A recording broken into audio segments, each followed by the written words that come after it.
Неожиданные и тревожные наблюдения российских врачей. С начала пандемии коронавируса удвоилось число случаев деменции через 3 месяца после положительного теста на COVID-19 по сравнению с другими заболеваниями. Это, как правило, необратимое состояние.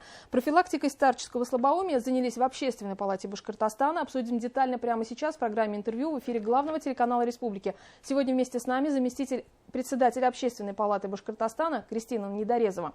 Кристина, здравствуйте. Здравствуйте. Спасибо, что пришли к нам сегодня на интервью. Расскажите, пожалуйста, что послужило отправной точкой для изучения проблемы, каким выводом вы пришли и что вы предлагаете изменить? В 2019 году мы открыли Центр по профилактике деменции и возрастных изменений мозга. Мы долго изучали эту тему. Я написала собственный социально-интеллектуальный труд, который хочу подать на патент. То есть запатентовать свою программу, по которой мы работаем. Программу мы обкатывали 2 года. Мы увидели реальные изменения. Кристина, вы руководите группой компании «Сеньор», которая как раз занимается профилактикой деменции. Скажите, пожалуйста, вот что вы видите, что происходит, что не так работает? Ну, в принципе, у нас вообще полностью отсутствует рынок услуг для людей старшего возраста. У нас очень слабая составляющая социальная для них. То есть у нас они сами для себя придумывают какое-то времяпрепровождение, как скандинавская ходьба, еще что-то. Я думаю, что нужно расширять вид услуг, рынок для пожилых людей, давать им больше заботы, больше программ, как социальных, так и различных, так скажем, чтобы они были заняты, занимались и не болели. Мы говорим про категорию людей старше 55 лет. Да, все верно.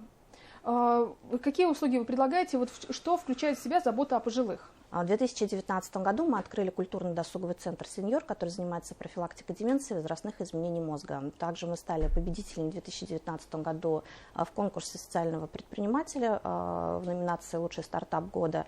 Осенью уже 2020 года мы были лауреатами в номинации премии «Достояние республики». За это время мы написали программу по профилактике деменции и применили, то есть, так скажем, обкатали эту программу, увидели видимые результаты по этой программе. Люди занимаются, ходят к нам, им нравится, и, в принципе, все те, кто к нам приходит, они от нас уже не уходят. То есть мы видим реальные положительные результаты. Что касается патента, в чем его суть? Его суть в том, что это интеллектуальная программа, интеллектуальный труд. Мы очень долго подбирали команду профессионалов, которые работают более 25 лет, каждый занимается своим делом. То есть различные ЛФК-программы дыхательной гимнастики, цигун, йога, тайчи, танцы, пение. Это все педагоги близко к их возрасту, чтобы они чувствовали себя с ними комфортно, так скажем, социализация была, чтобы в своей среде, так скажем, со своими сверстниками. По линии Общественной палаты Башкортостана какая работа будет проводиться здесь? Смотрите, 2021 год – это год здоровья и долголетия. Мы также, я сама лично являюсь партнером программы башкирского долголетия. Также я работаю у себя в центрах. После того, как люди выйдут с самоизоляции, нужно правильно, комфортно вернуть их к нормальной жизни, комфортной. То есть люди сейчас находятся одни. Они в депрессии, они расстроены, тем более вы сами сказали, что это уже доказано, что после COVID-19 когнитивные функции здоровья мозга страдает. Это нужно будет восстанавливать, то есть приводить людей к обычной жизни, возвращать их в обычный ритм, так скажем. А в чем опасность деменции? Деменция – это страшная болезнь, у нее есть разные стадии. То есть любую болезнь нужно профилактировать, чтобы она не наступила. Во-первых, проблема деменции в том, что человек, заболевший деменцией, он умирает. Он быстрее умирает, он может жить, так скажем, в своем серебряном возрасте достаточно долго, но с деменцией он живет не более 10 лет, примерно так. И я могу сказать, что это не лучшее время у людей, потому что они теряют свою память, умственные какие-то силы, способности. То есть деменция – это приобретенное слабоумие и потеря жизненных навыков, к которым мы привыкли, приводящие к смерти. То есть мы всю жизнь умеем сами кушать, за собой ухаживать, куда-то ходить, а с деменцией это достаточно сложно уже, потому что люди начинают забывать и не узнавать, так скажем, своих родных. Вы неоднократно в интервью говорили, что причинами, которые способствуют распространению деменции, являются одиночество, депрессия и снижение контакта. Все верно. Вот с чего начать, чтобы, понимая, в чем является причина, да, и понимая, что у нас, если вы говорите, такой системы заботы о пожилых нет? Смотрите, широкой. Человек, когда уходит на пенсию, он не должен оставаться один. Это первое. То есть вот вообще человек — это существо социальное. Мы с вами, у нас за день происходит очень много событий. Мы куда-то ходим, с кем-то встречаемся, общаемся. То есть для нас это обычный день. Человек, который выходит на пенсию, у него пропадает привычный ритм жизни. То есть он остается со своими проблемами один на один, что приводит вот как раз-таки к депрессии, к одиночеству и к тому подобному. Нужно свое умственное, так скажем, здоровье постоянно прокачивать. Мозг — это такая же обычная мышца, которой нужна тренировка, только она должна быть умственной. Нужно всегда получать новую информацию, чтобы память, так скажем, тренировалась и не наступало вот этой потери памяти. Свой мозг нужно постоянно тренировать, учить языки, заниматься чем-то новым, какое-то хобби новое приобрести. Во-первых, быть в социализации, быть нужным в этом социуме. Как раз-таки мы предлагаем людям зрелого возраста вот собираться вместе. Ну, не просто так, чтобы они собирались и были предоставлены себе, а, конечно, под присмотром профессионалов. Мы путешествуем, мы ездим по Башкирии, мы учим языки, мы учим танцы, мы записываем ролики, то есть мы учим цифровую грамотность, то есть мы в теме, в реальной теме жизни. И люди чувствуют себя реализованными, нужными, даже популярными.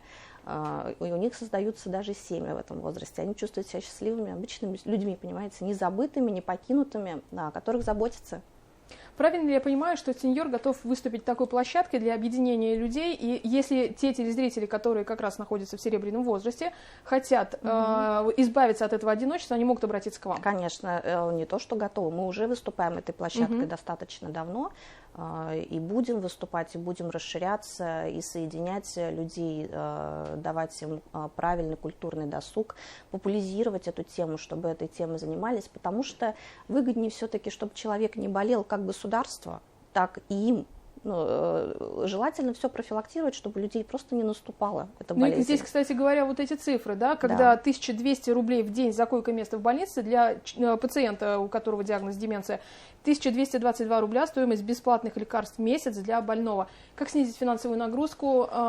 Какая помощь нужна со стороны государства? Вот, смотрите, дементный больной, он может жить десятилетием, 10 лет. То есть нагрузка ложится не только на фонд социального страхования, также на родных и близких. Это же и сиделки, и лекарства, и то, и пятое, десятое. Поэтому, конечно, лучше профилактировать, это намного выгоднее, это намного лучше.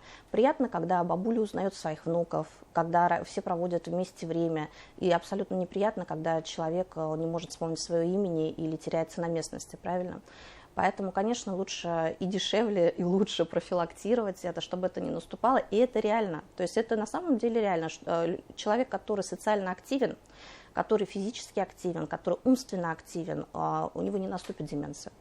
Как вы оцениваете взаимодействие с органами государственной власти в этой части? Я еще раз повторюсь, то есть то, что Сеньор является партнером башкирского долголетия, мы готовы и содействовать, как и они нам готовы содействовать. Мы являемся поддержкой друг другу. Я всегда советуюсь со старшими товарищами, особенно теми людьми, которые работают в медицине. Сама езжу, работаю волонтером в гериатрические центры, чтобы глубже изучать эту тему. Когда я писала свою работу, я очень часто ездила в гериатрическое отделение при ЖД больнице, чтобы понимать это, так скажем, различать, какие стадии бывают, как выявить первую стадию. Когда ко мне приходят люди, они приходят разные. Я уже вижу, что если вот эти первые звоночки деменции, можем мы помочь или уже нет, или уже все-таки обратиться к медицине в данном случае. Про патент, я так понимаю, мы пока не можем активно говорить, потому что это все-таки ваша интеллектуальная собственность. Труд, да. Но по программе, я думаю, мы можем раскрыть некоторые секреты, да, и вот как раз первые звоночки и теоретическая база какая-то. Вот интересные факты, пожалуйста. Первые звонки, если вы у своего друга, родственника замечаете агрессивное состояние, потерю памяти в первую очередь, это первые звонки деменции. Что можно? Можно откатить первые звоночки, заставлять, опять же, говорю, мозг работать. То есть вот представьте, человек всю жизнь работал, вел активный образ жизни, работал, например, хирургом, и он вышел на пенсию, и он перестал, он резко очутился в мире, в котором он не знает, чем себя занять. Поэтому свой мозг нельзя расслаблять. То есть человек выходит на пенсию, вы должны постоянно. Я, кстати, советую не только людям, которые выходят на пенсию, всем нам, потому что еще 20 лет назад наш мозг, он мог принимать 20 минут новой информации в день. Сейчас с временем диджитализации цифры мы можем принимать новую информацию только на 10 минут в день. Это очень мало. Представляете, что будет дальше? Поэтому нам самим нужно учить языки, нам самим нужно учить номера телефонов наизусть, то есть нам самим нужно тренировать свое умственное здоровье, свою память, какие-то логические задачки решать, помнить название планет хотя бы элементарно, помогать своим детям в изучении чего-то, и также хорошая коллаборация, кстати, детей и пожилых в этом плане. Почему люди страдают меньше деменции, у которых много внуков? Потому что они занимаются друг другом и не дают друг другу скучать. Коронавирус, как вы оцениваете ситуацию здесь, да, и, может быть, действительно коронавирус опасный? Конечно, он опасный. Мы да. понимаем, что он опасный, да. но в части заботы о пожилых. Да, почему? Потому что это уже доказано, что после того, как человек проболел COVID-19, его когнитивные функции, мозговая деятельность, она страдает. Почему? Нервные клетки, они, так скажем, и так у пожилых людей отмирают быстрее. Вот эти нейронные связи, они вырабатываются как раз-таки за счет того, что мы что-то новое узнаем. Но вот с этой болезнью, к сожалению, мы столкнулись, и мы видим то, что, так скажем, им и так не сладко было, а эта болезнь еще сильнее бьет по когнитивной системе. Поэтому очень сложное восстановление, очень сложно потом работать с мозгом. Я даже по себе могу сказать, я сама перенесла ковид, как мне сложно было потом даже элементарно книги читать. То есть больше 2-3 страниц я просто не осиливала, у меня мозг не переваривал информацию. Поэтому надо стараться себя заставлять, читать, учить, со своими родителями играть в шахматы, со своими родителями проводить больше времени, делать так, чтобы они были социализированы со своими ровесниками, чтобы они быстрее восстановились. Ну и резюмируя наш разговор, вот вы уже неоднократно отметили, что очень многое зависит и от окружения, да, пенсионеров. Вот все-таки как налаживать, не все идут на эти контакты, но как наложить эти контакты и почему это важно?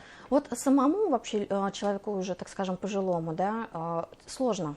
Потому что я могу сказать по своим сеньорам, не у каждого есть новый гаджет, телефон, не все знают наши современные цифровые системы, как с ними работать, им тяжело знакомиться, кто-то живет за городом, и им тяжело вот свою социальную, так скажем, составляющую выстроить, общаться с кем-то.